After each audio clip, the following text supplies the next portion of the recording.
প্রত্যেক আল্লাহওয়ালা ভালো মানুষকে আমি খুলকুল হাসান ভালো চরিত্র দিয়েছি। খুলকুল হাসান বড় ভালো, নবীদের চরিত্র আরো ভালো, ঠিক না?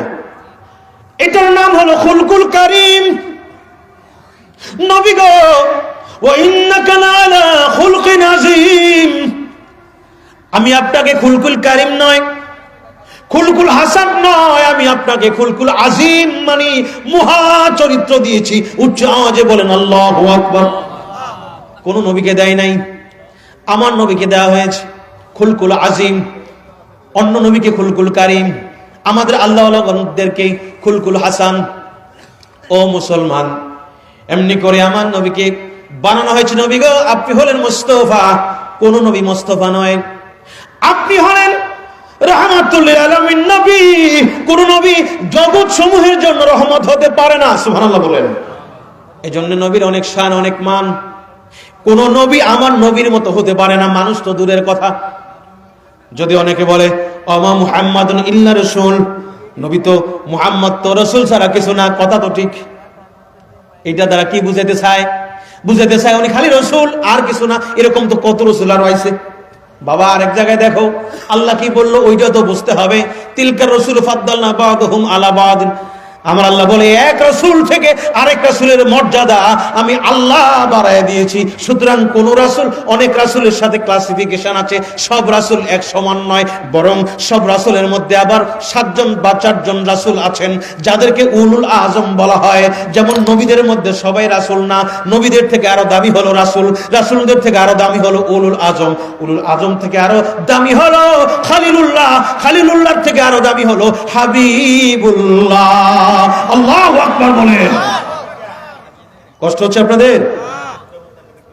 সম্মানিত সুধী, বলতে যাচ্ছি এত শান মান আজমত, আরশ তার থেকে অধিক জিয়াদা মর্তবা আমার নবীজির রওজা মুবারকের ধুলি মুবারক। সুবহানাল্লাহ বলেন। আপনি কেমন করে সেই নবীর ইজ্জতের ব্যাপারে কথা বলেন? কি দুনিয়া শুরু হলো?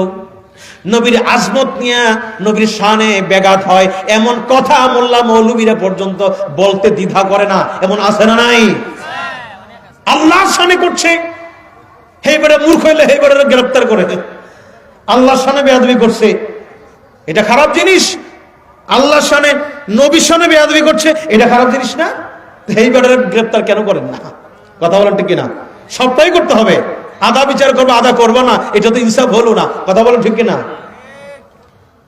সম্মানিত সুধী, আমার নবীর সম্মানের ব্যাপারে একটা কথা যদি জবান থেকে বাই ফোর্স তোমার বের হয়ে যায়, ওপেন করেছো, ওপেন ভাবে তওবা করবা। নবীজির একটা চুল মুবারক নিয়ে যদি তুমি তিরস্কার করো, এনকার করো, আল্লাহর কসম তোমার ঈমান থাকবে না। শিফা শরীফেরও রয়েছে, আমার নবীর একটা পশম মুবারক নিয়ে কেউ যদি মানে তুচ্ছ করে, তাইলে তার ঈমান থাকবে না, সে কাফের হয়ে যাবে। বলেন নাউজুবিল্লাহ।